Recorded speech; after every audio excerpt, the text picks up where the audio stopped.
Tá na exposição aqui. Eu tô só tirando filmando umas plantas bonitas aqui. Entendeu? Elas são lindas. Todas elas. Não, cara, eu não tirei foto, eu tô filmando. Não, eu vou tirar foto daqui a pouco, mano. Enquanto estiver chovendo, mano, vou fazer o quê? Ué, eu não posso sair daqui. Mas a chuva tá muito forte, amor. A chuva tá muito forte. Se ela estivesse mais fraquinha, eu pegava e já ia agora.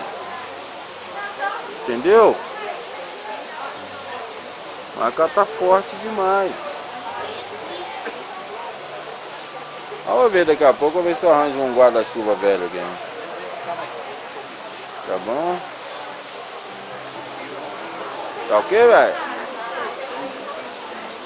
O que você tá fazendo agora? Nada.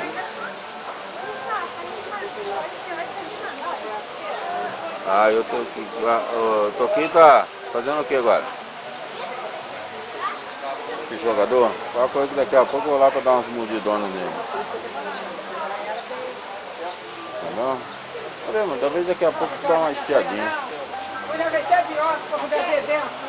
Tá bom? Daqui a pouco eu tô aí.